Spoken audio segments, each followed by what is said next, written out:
Today we are going to talk about the depth at will linebacker, injuries, and more injuries, and why you should be paying attention to what happens to Joel Blumenthal. And all that's coming up after the bumper. What do you mean you don't subscribe to my son's YouTube channel? Mama, no! Just snap the damn ball, RJ. What's up, kinfolk? It's RJ Young. I am not on a step mill. Consider hitting the like and subscribe button because I upload a video every single day. So it's OU related, college football related, sports related. We have a good time, and today we have a lot to cover.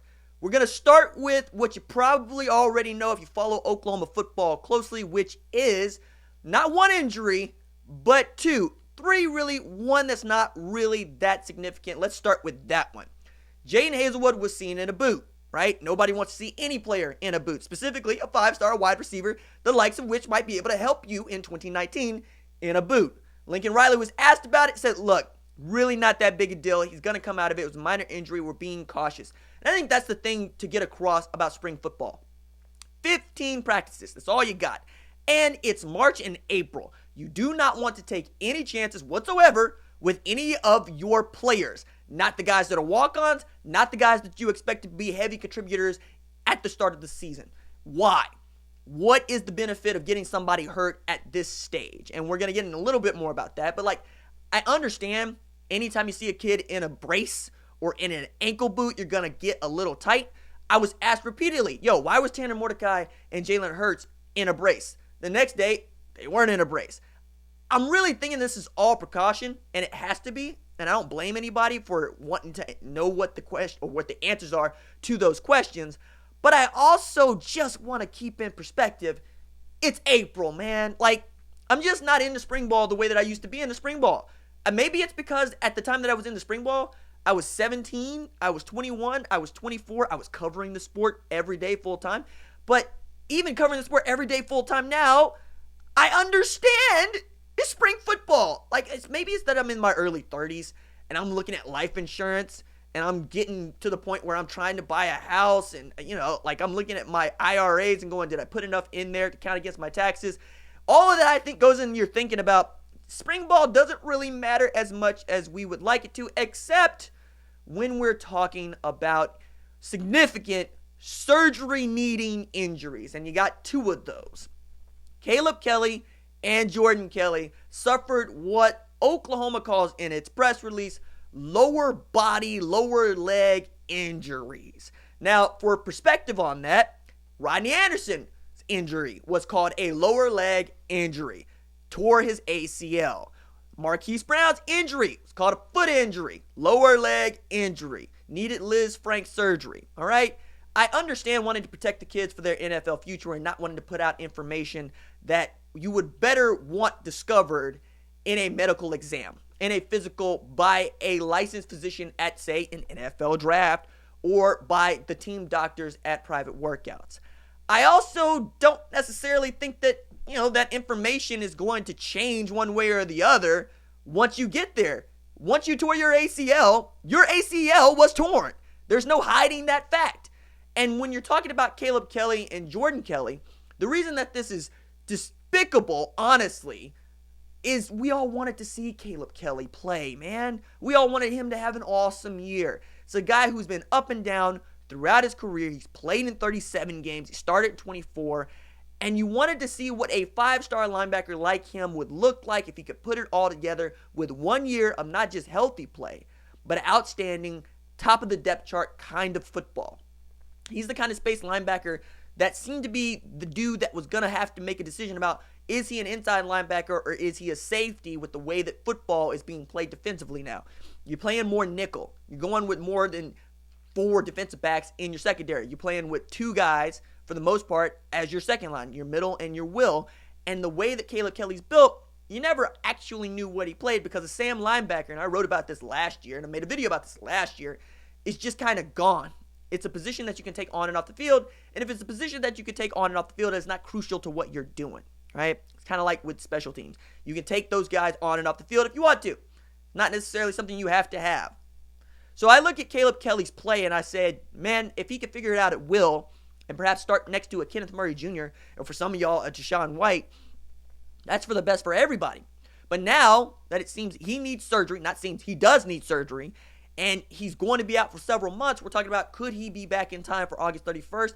I doubt it, because if it is the kind of injury that requires not just surgery but rehab, you're talking about 6-8 months down the line before you're even ready to start cutting on a knee, if it's a knee. If it's a broken leg, same sort of difference. And then you're talking about the mental understanding of what you're doing, right? Because some guys, yeah, they bounce back.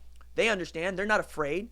Other guys, they might be a little booby miles about it. Now, that dude didn't have the surgery, right? They just try to get out there and make him play, or he tried to just make himself play. So it's not exactly the same thing there. But my point is the same here. If you're gun shy, you're gun shy. And you don't ever know that until you have the surgery, you have the rehab, and you can finally start going through the motions of what you need to be doing to play linebacker at the top of your abilities. So I'm not expecting Caleb Kelley to get back at the start of the season by any means, even as he did something to his lower body in April. However, talking about November, December, if Oklahoma's making a run, perhaps that's the kind of guy that can help you. Sort of the same deal with a guy like Chance Sylvie, who blew out his Achilles last year. Was he on the field? Not really, no. But could he have helped you? Yeah, if you really, really needed it. But I kind of think that his career is all on him. If he wants to try to fight to come back this year, I think he's capable. If he wants to try to wait it out and get a medical red shirt, maybe that's on the table. But I wouldn't count on Caleb Kelley as a guy playing will linebacker for Oklahoma in 2019. And I'm going to get into who I think is up for that job in a minute. But Jordan Kelley, another guy that we all expected to not just provide talent but depth at defensive tackle, which is a position that's been in flux, right? A lot of folks want Neville Gallimore to lead and be the guy that is the starter, that is basically taking on those double teams, splitting them, and getting to the backfield. Want him to be some version of Aaron Donald, some version of Ed Oliver, some version of insert awesome defensive tackle here, right? If he turned into a Quinnen Williams, nobody over here would be mad about that. But behind him, Dylan Faamatau has to continue to come on. I mean, Dylan Faamatau is an outstanding, talented guy. Dylan Faamatau is also the dude that picked up a defensive holding penalty, 2 last year, man. I need more maturity back there to go along with the talent. Same thing with Marquise Overton. I need to switch to flip for those guys. I mean, those are 3, right? Then you're talking about Tyrese Lott, who could figure in, probably will figure in. Troy James is another. And then Jordan Kelley was a 3-star, 4-star recruit, depending on who you talk to. I really liked his game. I thought that he was the dude that was on the depth chart right now with defensive tackle next to his name that fit into what Alex Grinch wanted to do from a physical standpoint right away. I thought that he had the best opportunity to learn the defense with some sort of urgency and some sort of fresh mind because it hasn't been coached by Mike Stoops for more than a year, and he's redshirting. So he could really just throw out the defense that he was learning and go all in with what Calvin Thibodeau is teaching now. Really hate it for him and hate it for Oklahoma because, again, getting thin at defensive tackle is not what you want. Just as getting thin at linebacker is not what you want either. But hopefully both of those guys can work their way back. Both of those guys have outstanding talent, and they have the ability to absolutely be contributors if they are healthy. But right now, you got to go forward with what you got. And what you've got, we mentioned at defensive tackle. Neville Gallimore, Dylan Faamatau, Troy James, Tyrese Lott. And you'll probably get a little help from Ronnie Perkins moving in, right? At linebacker, it's going to get really, really interesting. Because DaShaun White was being talked about as a guy who competes with Kenneth Murray Jr. for the starting role at Mike linebacker before Caleb Kelley was injured. Now, perspective here. Caleb Kelley had 153 tackles over 37 games, 24 starts at Oklahoma. Kenneth Murray Jr. had 155 last year. I get that there's quite a few people out there who believe that he's just not good enough to play Mike because he hesitates to fill. Because he just does not have the nose for the football that, say, a DaShaun White does. I do, however, want to emphasize the 155 tackles. So you need to have him on the football field against teams that are going to spread you out and throw the ball around. He'll find it. He just doesn't find it as quickly as you want him to because people continue to forget he started playing middle linebacker at his freshman year at Oklahoma. He was the first guy to start at linebacker at that spot at Oklahoma since 1975. That's how loaded the position has been at Oklahoma, and frankly, how bad Mike Stoops let it get at Oklahoma. Also gets into some really interesting ideology when we're talking about what Alex Grinch wants to do. So DaShaun White goes from a guy who's an or kind of candidate for the Mike linebacker spot to being probably starter at will right now because he just understands the defense and he's that talented. Now, Levi Draper time.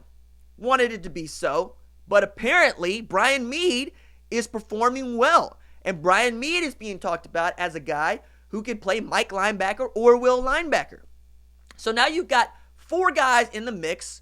Brian Asamoah, I think, is your 5th guy, but I really think that Levi Draper be ahead of him. So if we're talking about it in a depth chart standard, if I started it today, it'd have to be Kenneth Murray Jr. at Mike, has the most experience, understands the position. DaShaun White at will. Really talented dude, picking it up on the fly, understands what Brian Odom wants and what Alex Grinch wants. And then Levi Draper and Brian Mead are your next 2 up. Probably with Brian Mead at Mike linebacker and Levi Draper at will, and then Brian Asamoah picking a spot, right? With like a Jonathan Perkins perhaps back there. But I think this is all terribly interesting because Brian Mead was on the field last year before Draper was. He was on the field before Kelley was. People forget that. I understand that Brian Mead was not a highly recruited dude by any means, right? Walked on. But apparently he knows how to play some linebacker. And I don't know that this is a Caleb Gastelum kind of situation. I know that folks remember Caleb Gastelum. And I know there's some folks out there that like Caleb Gastelum. But I kind of think that Levi Draper at this point should be performing well enough to have earned an opportunity to be the next man up. Unless DaShaun White's really just that good. And Brian Mead is just that good. In which case, I got to really start to question the evaluation of what you're doing at linebacker. Now, I understand you got a new linebacker coach. Tim Kish is gone. Mike Stoops is gone. But you get the point here. I think that any one of those 4 guys that I mentioned, Kenneth Murray Jr., DaShaun White, Levi Draper, Brian Mead, is capable of playing the middle of the defense. But we haven't seen what an Alex Grinch defense looks like. So we can't really evaluate its needs yet. Which is why we all can't wait to get to spring ball.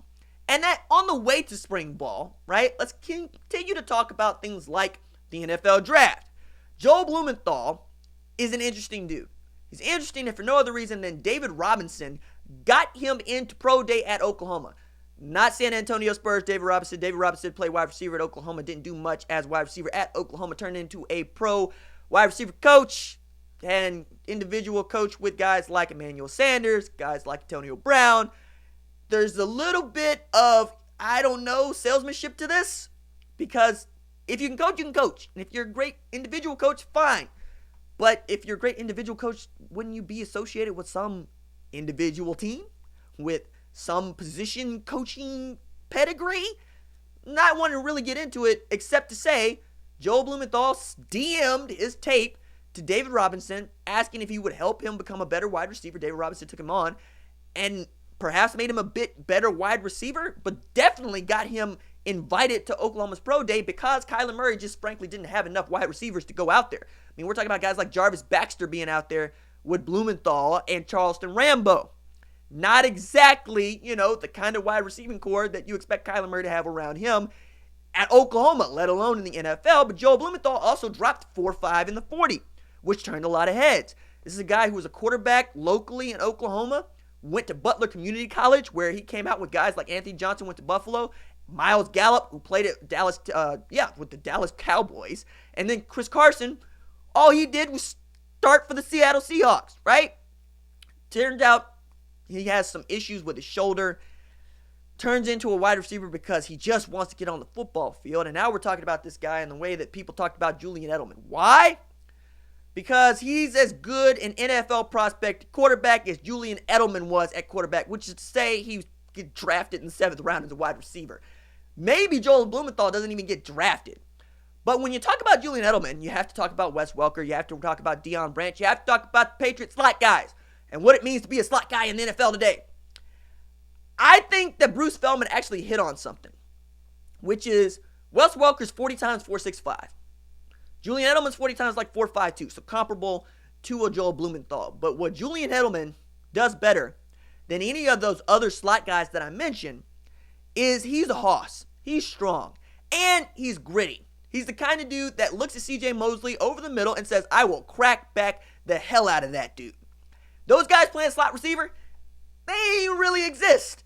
Slot receivers, by definition, don't want to be throwing crackbacks like that. They are shifty, fast, agile. They can drop their weight. They get in and out of cuts with the best of them. They make their money on drag routes, slant routes. If you give them seam, they will take it and they will love it. But they do their work over the middle as pass catchers. Not necessarily as the kind of guys that are going to go crackback so that Gronk can get open. That's who Julian Edelman is. That's who was the Super Bowl MVP. But I'm interested to see what Joe Blumenthal does because he's a local kid. And because I want to see how badly folks want a slot receiver in 2019. I think you really want a guy that can play both. I think you want a Marquise Brown. I think you want an Antonio Brown. I think you want a Tyreek Hill.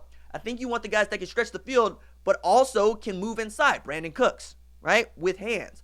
So I'm really interested to see what happens with Joel Blumenthal because he came through Oklahoma, because he went to SWASU, actually Butler Community College, right? Then Northwestern State, and then SWASU, and then to Oklahoma's Pro Day. And the last thing that I want to touch on is what Lincoln Riley had to say about Laron Stokes. Now, this is a JUCO transfer at defensive end, about 256 pounds, who is actually impressing out of NEO. This is really good news, not just for Oklahoma, but for guys that go to NEO.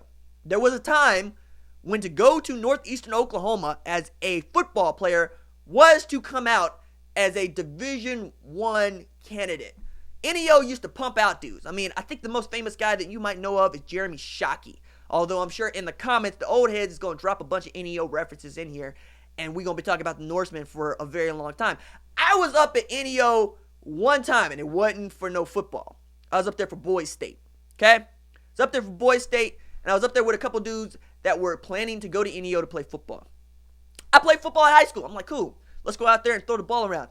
These dudes was throwing darts, and they played defensive line. Those were the kind of guys that were going to NEO when NEO was bad.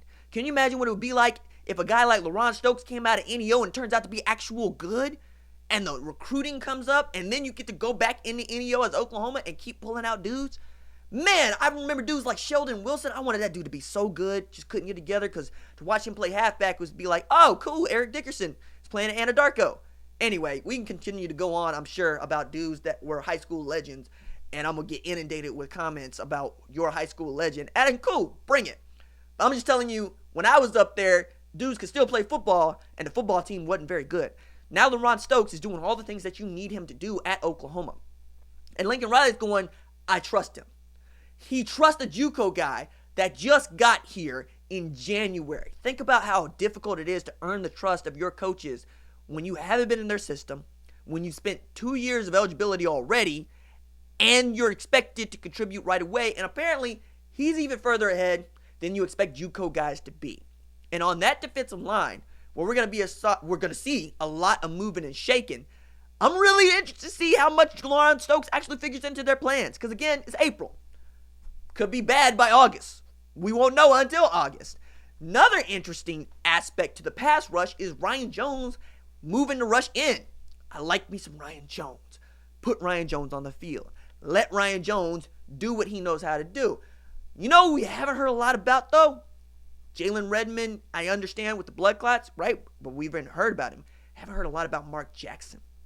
So Ryan Jones moving to rush in makes me wonder what's going on with Mark Jackson. Has he been usurped on the depth chart? We'll see. Because that is also going to be interesting with all the moving and shaking that's going on the defense. How many of these dudes are going to want to stick it out in Alex Grinch's scheme and Alex Grinch's defense? And how many of these guys are we going to expect to be around come August when Oklahoma plays Houston? How many might just want to pull in Addison Gums late? Remember Addison Gums? Remember how good he was supposed to be at Oklahoma? Remember when the Jack linebacker spot was supposed to be his? And then he gets injured, and there he goes off to Oregon State. Really, really interesting what is going on Alex Grinch's defense. But I think it's a good sign that Laron Stokes is being the guy that they expected him to be at Oklahoma. It's nice to hear that about an incoming dude. It's nice to hear that about a guy that wasn't recruited by Alex Grinch that can figure into the scheme. Still want to know what happens with Jamal Morris when Jeremiah Cradell gets here. And we'll see some moving and shaking, I'm sure, at safety because, as I've stated before, not all of those guys are healthy. And when all of those guys are healthy, you have an opportunity to have an outstanding secondary, if for no other reason than the safeties coach is the coordinator. I think that's going to matter a great deal in the way that Lincoln Riley is also the quarterback's coach, and all you've had back there is Heisman winners. Not Heisman candidates, Heisman winners. That's a very big deal. Expect to see a lot of improvement in the secondary in 2019. All right, that is it for me. If you like the longer videos, let me know about it in the comments below. Trying to mix it up a little bit, but when we got so much to cover like we have, I'm going to drop 20, 30-minute videos because we just got to get it all out. Keep it moving. You know how the news works. You know how hard I work to give you the news and give you an informed opinion about what's going on, college football, Oklahoma, sports related. I'm having a good time. All right, that's it for me. Doses.